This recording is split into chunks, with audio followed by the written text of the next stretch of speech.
Tavarius didn't bother to look at me. His arrogance filled the room like a bad smell. But I kept my eyes steady on him. My voice calm, too calm. "You should open the door," I said. He scoffed, still chewing. "Door? What door?" And then ding, dash dong, the doorbell rang again. Louder this time. Every head at the table snapped toward the foyer. Tavarius frowned, irritated. Who the hell? I ain't expecting nobody. But I knew. I had been counting the minutes on that old grandfather clock. He slammed his fork down, pushed back the velvet chair, and stomped toward the hallway. His guests sat frozen, their eyes wide, their forks suspended in midair. Even my daughter's knife trembled in her hand. I folded my left hand in my lap. My heart didn't race. It was steady, the way it used to be in the operating room. From the hallway came Tavarius's loud voice. "Yeah, who is it?" Then a second voice. Deep, hard, controlled. "City police." "Step back from the door, sir." Silence. The dining room guests stared at one another. I watched the clock. 8 p.m. right on time. A beat later. "We have a warrant for the arrest of Tavarius Caldwell for assault, coercion, and fraud involving senior exploitation." Glass shattered. Something metal hit the floor. And then Tavarius's voice cracked. Wait, this is a misunderstanding." The officers didn't wait. The thud of heavy boots filled the hallway, followed by the unmistakable sound of a man being slammed against the wall. My guest stiffened. My daughter stood up so fast her chair toppled. "Mama, what did you do?" she whispered. I turned my eyes to her, and for the first time that evening, she finally looked at me like a daughter again, not a disciple of her husband. I spoke softly. "I learned a long time ago. Never walk into an operating room unprepared." From the hallway, "Hands behind your back." Oofed. Click, click. The sound of handcuffs locking. I took a slow breath. The pain in my arm pulsed, but the ice in my chest melted, replaced by something warm, something strong. Just as two officers walked Tavarius back into the dining room. He looked nothing like a king now. His hair was messy, his lip bleeding slightly, his hands cuffed behind him. Furial naked fear shone in his eyes. He stared at me like I was a ghost. "You called them. You set me up." I smiled. A small, surgical smile. "No, I didn't set you up." The officer spoke for me. The security camera in the hallway recorded the assault, and the victim's doctor confirmed the fracture wasn't accidental. He swallowed hard, sweat pouring down his forehead.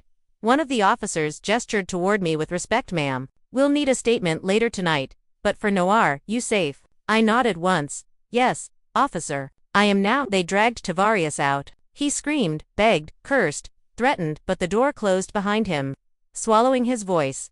The house fell silent.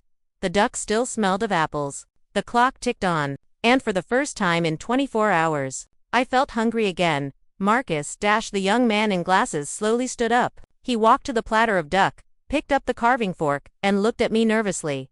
"May I serve you, Ms. Ophelia?" I nodded. My daughter sat down slowly, her voice breaking. "Mama, I'm so sorry." I didn't answer. Not yet. Some wounds needed more than apologies. But justice had arrived exactly when it was supposed to. 8 p.m. right on time. Tavarius swaggered toward the front door, straightening his wrinkled suit jacket, trying to look like a man in control of his household. He didn't notice the way the guests froze. He didn't notice Javish's hand trembling around her fork. He didn't notice me, sitting calmly at the head of the table, just watching the clock. He pulled the door open with a cocky grin, and then the grin died. Standing in the hallway were 3 men. Not large, not loud, not armed, but the kind of men whose very presence bent the air around them. The one in front didn't need a badge, a uniform, or a title. Power radiated off him like heat from asphalt in July. Steel gray hair, pressed black coat, eyes sharp as polished obsidian.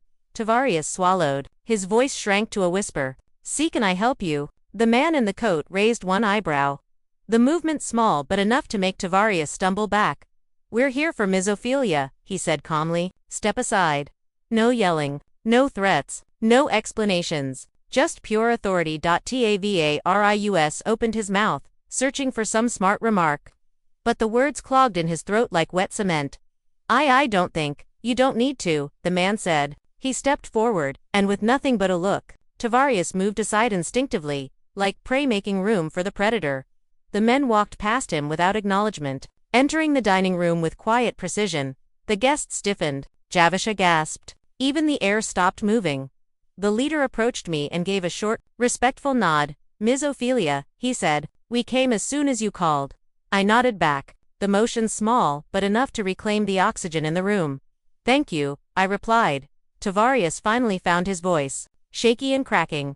Now hold on, this is my house, and you can't just come in here. The man turned his head slightly, just slightly. Tavarius fell silent. Your house, he repeated. His tone was cold enough to frost glass. According to the deeds and the mortgage records, this residence belongs solely to the late Mr. Clarence Devereux and his surviving spouse. He looked at me again. You are the lawful homeowner. We're here to restore order. One of the men handed me a neatly folded document, fresh ink, official seal. I unfolded it with my left hand. It was a court-issued emergency protection order, signed less than an hour ago. The man continued, by order of the circuit judge, Mr. Tavarius Brown is to vacate the premises immediately and is prohibited from contacting you for 90 days. Pending investigation. Tavarius went pale. What investigation? He croaked. Domestic assault. The man replied. False imprisonment. He paused. And elder abuse. The words hit him harder than any punch. And, the man added softly, tampering with personal communications. That one's federal. Tavarius's knees buckled. Javisha covered her mouth, tears forming not for me, but for the world collapsing around her husband.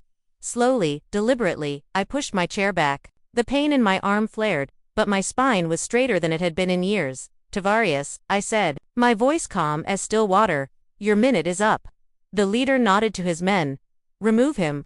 They moved like shadows, swift, precise. Tavarius screamed as they took him by the arms, but no one at the table moved to help. Not Marcus, not the guests, not even his wife. He was dragged through the doorway, kicking, sweating, pleading, Mama, Mama, please tell them to stop. Say something. I did, but not what he wanted to hear. Tavarius, I said coldly, you broke my arm. You broke your promises. You tried to break my will. I paused, letting the silence sharpen. But you forgot something important. He stared at me, terrified. I don't break. The door closed behind him. The apartment fell into absolute silence, the kind of silence that only returns when the storm has passed. I exhaled slowly, feeling the weight lift from my chest. Now, I said softly, turning to the guests, shall we finally eat? Tavarius stumbled backward, his chest rising and falling in frantic, uneven breaths. His bravado, his liquor-soaked arrogance, everything he had been performing all evening, it drained out of him, like someone had punched a hole straight through his spine. Governor Thorne didn't glance at him, not once. He pulled the high-backed chair away from the table, the chair my husband once sat in, and with absolute quiet authority, he turned it just slightly and guided it toward me. Sit here, he said, but not like an order, like a promise that I would never again be forced out of my own home, my own chair, my own life. For the first time in 24 hours, my body remembered what it meant to breathe freely. I rose carefully, cradling my broken arm, and he supported my elbow subtly, respectfully, like a gentleman from an era long gone. The room watched in petrified silence as he helped me into the seat of honor, my husband's seat, my rightful place. He adjusted the plate, the utensils, the napkin, small gestures, but each one landed like a hammer on Tavarius's conscience. Then, finally, Cassius Thorne lifted his head and looked at my son-in-law. That look was not loud. It did not need to be. It was the kind of look that made powerful men resign, made criminals confess, made cowards faint. Tavarius Holt, he said, each syllable as precise as a scalpel. You've been busy. Tavarius swallowed, but the saliva stuck in his throat. His mouth opened once, nothing came out. He tried again. Governor, sir, this is all a misunderstanding. She's confused, you see. The governor's jaw tightened. Finish that sentence, he said quietly. The air tightened so fast it felt like the walls themselves shrank inward. I just meant Tavarius stuttered, gripping the back of a chair for support. You meant, Cassius cut in, to take a woman's home, to starve her at her own table, to break her bone, and to sit in her dead husband's chair like you inherited the right. He stepped forward. His security detail didn't move. They didn't need to. They knew their governor well enough, when he walked with that slow, controlled stride. The danger level was already at maximum. Tavarius's eyes darted around, desperate for someone to save him. His wife, the guests, the walls. No one moved. Governor, please, he tried again, voice cracking. Cassius stopped only inches from him. Tavarius flinched as if expecting a blow. Tell me, the governor whispered.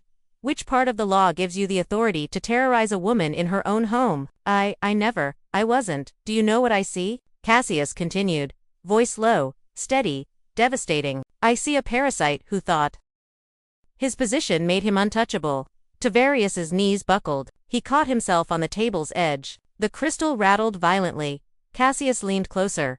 Look at her, he commanded. Tavarius's eyes crept toward me. Shame, fear, and disbelief twisted together on his face. This is Dr. Oilia Vance, Cassius said, each word sharp. The woman who saved 43 soldiers during the hurricane flood of '82. The woman who operated for 18 hours straight when the hospital generator failed. The woman whose husband taught me everything I know about honor. He paused. And you broke her arm. Tavarius choked on a sob. His legs gave out completely, and he dropped into a kneel on the floorboards. I'm sorry. I'm so sorry. Please, please, Governor, I beg. Cassius turned away from him as if the sight sickened him. One subtle hand gesture. That was all. His security team moved in silence. Two massive hands grabbed Tavarius under the arms and lifted him like a child caught stealing. Candy. Tavarius kicked once weakly. Pathetically, a squeak from a mouse, not a roar from a man. Havisha gasped. Wait, please don't take him, Governor, he didn't mean. Cassius didn't spare her a glance. Ma'am, one of the security men said to her sharply. Step back now. She obeyed instantly, eyes wide, lip trembling. Tavarius was pinned against the wall, arms twisted behind him. The guests stared with pale faces, realizing they had just dined with a man about to disappear from public life, permanently. Governor, Havisha whispered, voice shaking. What's going to happen to him? Cassius finally looked at her. That, he said, voice like cold marble, depends on how much he confesses. Tavarius whimpered, not cried, whimpered as the guards hauled him toward the hallway. I felt no pity. None. Some men earned their suffering. Cassius turned back to me. His expression softened instantly, like a storm calming the moment it hits shore. He nodded to one of his guards. Bring her food, properly served. The guard moved at once, pulling the duck platter toward me, slicing it neatly, placing warm, fragrant pieces onto my plate. Not one person at the table breathed. Then, with the same gentleness he had shown 20 years ago, Cassius slid the plate a little closer to me. You eat first, he said softly, then we'll discuss the rest. I picked up the fork with my left hand. My fingers trembled. Not from weakness, but from the realization. The countdown was over. The reckoning had arrived. And this time, finally, justice had a name. Cassius Thorne. Javisha approached, like a child summoned to the principal's office. Her hands trembled as she held the old leather satchel out to me. I didn't take it. Instead, I nodded toward the governor. Give it to him, I said.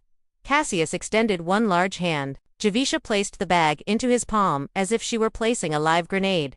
He opened it slowly. Inside were only 3 things. My wallet, my glasses case, and the small, battered burner phone. That phone. The governor lifted it between 2 fingers, studying it with the faintest curve of a smile. A smile only I understood. You kept it, he murmured. Always, I replied. A ripple of gooseflesh passed through the guests. Those 2 small words, exchanged like a secret code, carried history none of them could comprehend. Cassius slipped the phone into his jacket pocket. Then he turned, scanning every face in the room. His expression didn't change, but the air did. It thickened, darkened, swirled like a storm wind just before it touches ground. Tactical, he called calmly. Both guards straightened. Secure the residence, the governor ordered. Everyone stays exactly where they are. No one leaves. No one communicates externally. This site is now under protective hold. The room shattered into gasps. Tavarius, choked on a sound that might have been a sob. Gigi, with respect, this is unnecessary, this is a misunderstanding. Cassius raised one finger. Tavarius. Shut up, like his jaw had snapped closed by divine command. Miss Oilia, the governor said, turning back to me, I will handle the matters concerning your assault personally. He said assault with such icy precision that Javish's knees visibly buckled. I lifted my good hand. Before anything else, I said quietly, I need one thing. Cassius stepped closer. Anything. I pointed to the drawer of the sideboard where my old documents were kept. In there, I said, my will, my medical power of attorney, and the deed to this condo. Tavarius made a choking, strangled sound. No, Mama, wait. Cassius didn't even look at him. He nodded to a guard, Who opened the drawer and retrieved the folder? The governor handed it to me with both hands respectfully. Reverently, I placed it on the table. With witnesses present, I said, I want to make a statement. The room froze. I straightened my back the way I used to when giving orders in the OR. My son-in-law attacked me. He broke my arm. He attempted to coerce me into signing away my home. He deprived me of food. He isolated me. He threatened to institutionalize me under false accusations. And my daughter stood beside him. Javisha collapsed into a chair. Sobbing silently, Tavarius stared at me, mouth open, eyes bulging. Cassius placed one heavy hand on the back of my chair, standing behind me like a sentinel. Everything is being recorded, he said. Continue. I lifted my chin. And I want it known, I said clearly, that this property, my home, will not pass to either of them. A wail came out of Javisha, raw, strangled noise from the bottom of her lungs. Cassius did not flinch. I continued, my estate, such as it is, will be executed by Governor Cassius Thorne as temporary trustee, until I appoint a permanent lawyer. A pin could have dropped and shattered the floor. Tavarius lurched forward. No, you can't, she can't, Governor. Sir, this is emotional manipulation. She's confused, Cassius turned on him with a stillness so deadly the air itself seemed to contract. Another word, he said softly, and you will leave this apartment in handcuffs. Tavarius's mouth snapped shut. I took a breath. This home, I said, goes to no one who ever raised a hand to me, no one who mocked my pain, no one who tried to break me. Then I turned my eyes to Tavarius. You thought my silence meant weakness. I turned to Javisha. You thought your husband could decide my fate. Finally, I looked up at Cassius, but I remember who I am, and who stands with me. Cassius bowed his head in acknowledgement, not of authority, but of honor. Then he spoke without turning around, tactical. The two guards snapped to attention. Remove Mr. Tavarius Hill from the premises. Screams erupted. Javisha lunged for her husband. Tavarius tried to cling to the wall, the table, anything. But to the guards, he weighed no more than a coat. They lifted him effortlessly. Ms. Oilia, he shrieked as they dragged him toward the door. Tell them to stop. Tell them to stop. She's lying, she fell, baby. Tell him. Javisha sobbed harder, covering her face. The governor didn't even glance their way. He simply laid his hand gently on my shoulder. You are safe now, he said, and for the first time in 24 hours, for the first time in years, I believed it. Tavarius sprang forward like a rabid animal, blinded by rage. His mind wasn't processing danger anymore, only the person he blamed for everything. Me. The one obstacle left in his collapsing world. His scream tore through the room, wild and cracked, and for a moment it felt like the walls themselves flinched. But he didn't get far. The governor's security team moved before any of us even breathed. One moment, Tavarius was lunging. The next, his arm was twisted behind his back with such precision that the scream died in his throat. His legs buckled, hitting the floor with a dull thud. The guards held him there effortlessly. Like restraining a tantrum-throwing child, he thrashed, spit flying, voice breaking into meaningless barks. Let me go. I said, let me go. I'll sue all of you. His threats cut off when a boot pinned his shoulder, locking him in place. The fight drained out of him instantly, replaced by trembling panic. For the first time all evening, Tavarius understood he was no longer the predator in this room. He was prey. Cassius didn't even look at him. The governor simply adjusted his suit jacket, exhaled slowly, and said in a low, steady tone that silenced every shaking breath in the apartment. Assaulting a protected witness. Add that to the list. The words dropped like stone. Tavarius whimpered. The guests stared at the table, afraid to lift their eyes. Javisha sank into her chair, color draining from her face as she finally realized her husband wasn't walking away from this. I just watched. Calm, steady, detached. The countdown I had started 24 hours earlier had reached its final second. And now the consequences had arrived. He wanted to reach me. Maybe hit me again. Silence me. Erase the witness who could ruin him. This is all you're doing, you old witch, he hissed, circling the table like a madman. Javisha covered her face and released a sharp, terrified scream. The guards reacted instantly. I saw the major's hand slide toward the holster under his jaqueta. Smooth, practiced, lethal motion. But they didn't need to take a single step.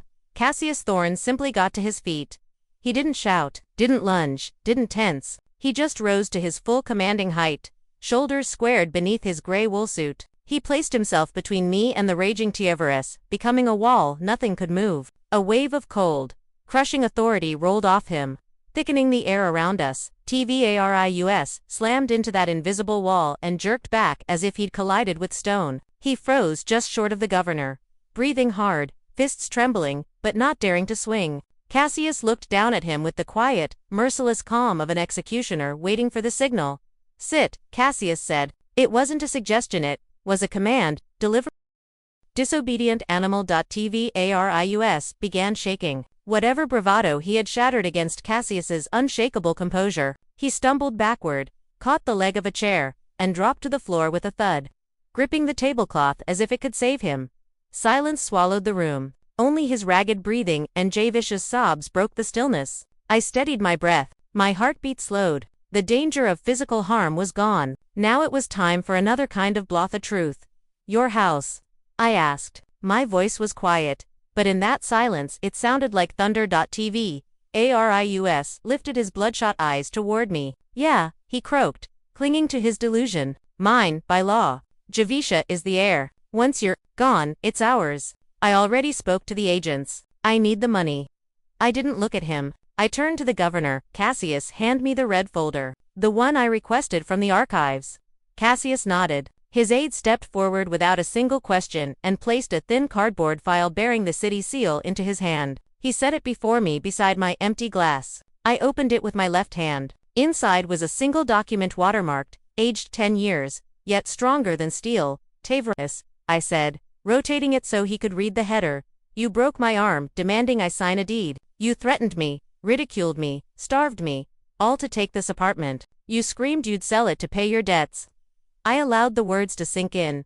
But you made one mistake, a beginner's mistake. You never checked the property records? You were so certain I was just a senile old woman clinging to her walls that you didn't bother pulling the title report. Tiviera squinted, struggling to read. What is that? He rasped. A deed of gift, I replied calmly, dated 2014. 10 years ago. He blinked, confused. I donated this condo to the city hospital board.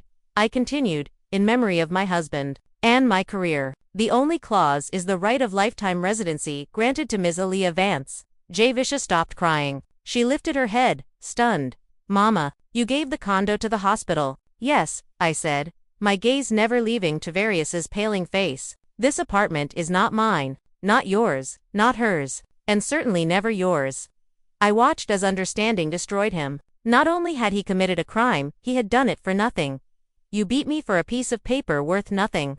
I said, closing the folder. You were fighting for a ghost. All that's here for you are your debts. Tivarius let out a broken, animal-like whimper. He buried his face in his hands, rocking on the floor of what was no longer my dining room, but the states. He realized he hadn't lost tonight, he lost a decade ago, when he decided I was something disposable.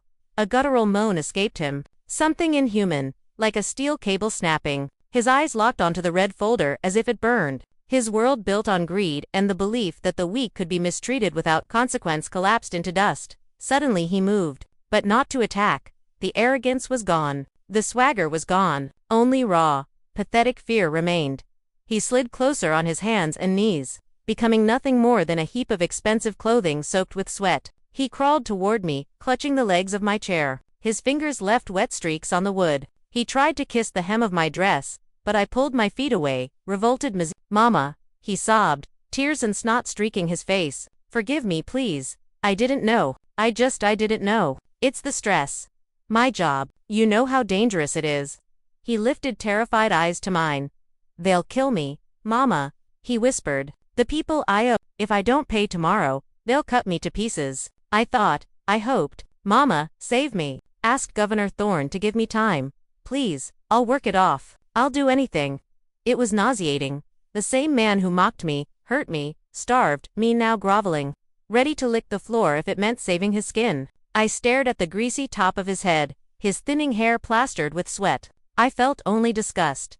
It wasn't my fault. He suddenly shrieked, desperate for blame to throw. It was her. It was JV. He jabbed a shaking finger behind him without looking back. She pushed me. She said, Mother is old. She doesn't need the apartment. Let's sell it. Javisha flinched, her body stiffening as if the words themselves had the weight of iron chains. She lifted her head slowly, eyes wide. and saw the governor's gaze fixed on her with that same unyielding intensity he had shown to. There was no malice in his eyes, only an unspoken demand for truth, a demand she could not escape. She began, voice quivering. I didn't enough.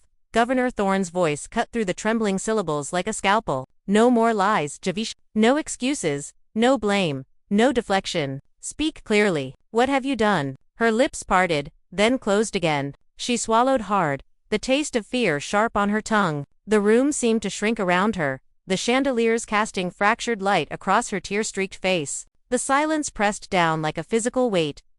I went along with him, she admitted, voice barely audible, because I was afraid. Afraid of him, afraid of losing everything, afraid of the truth. The governor finished for her, calm and cold. Afraid of yourself. But fear is no longer a shield here. You have a choice, Javisha. Tell the truth, or remain complicit in your own undoing.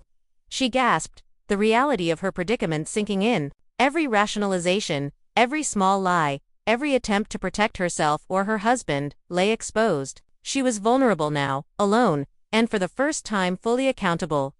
I lied about my mother, she confessed finally, her voice breaking under the weight of years of deceit. I lied to protect Tavar. I said things I shouldn't have. The governor's gaze did not waver. He stepped closer, the air around him thick with authority. And now, what will you do? Javisha's hands trembled, clutching the empty space on the table where Tavarius had been dragged out. For the first time, she looked at her mother, really looked, and saw not a frail old woman, but a force of unyielding strength, a woman whose life had been built on precision, intelligence, and courage.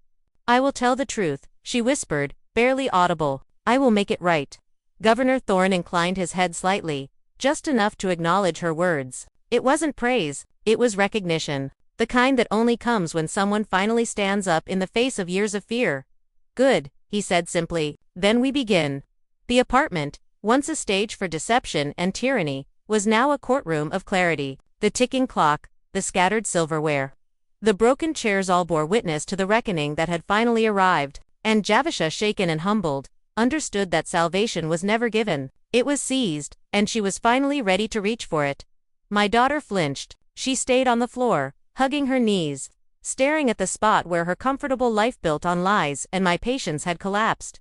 You can't stay here tonight, Cassius said. His tone was calm, clinical, like a doctor issuing a quarantine order. A criminal case has been opened against your husband. You are a witness. Considering your silent consent to running a fencing operation in the basement, investigators will have questions.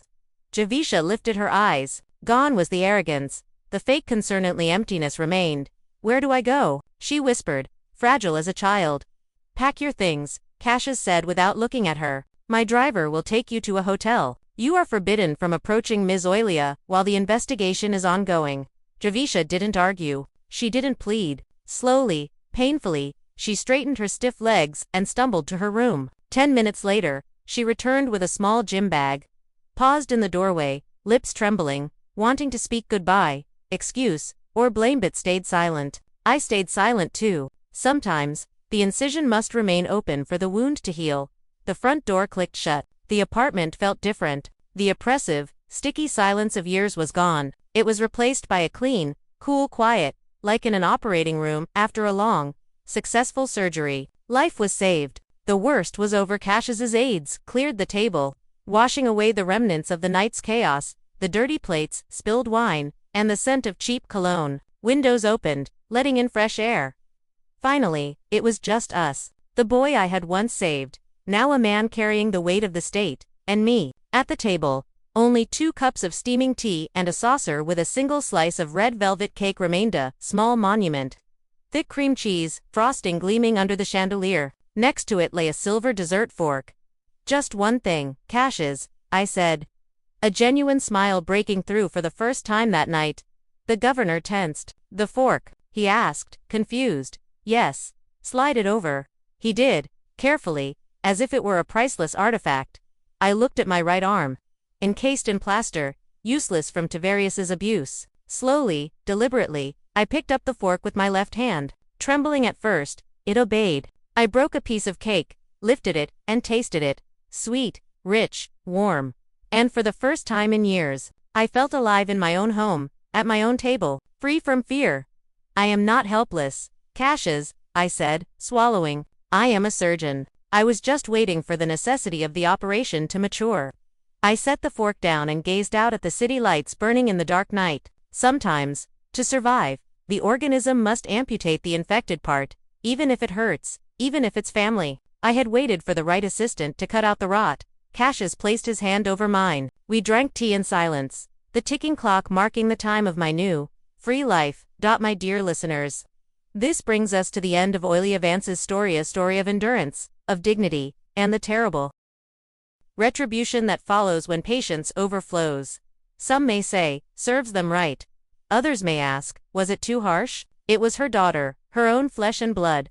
Where does family duty end? Where does the right to one's dignity begin? A parent must sometimes choose life over legacy, survival over comfort. I, Oilia, made my choice. I chose life.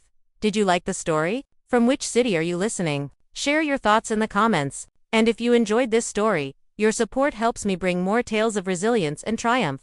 See you in the next story. With love and respect.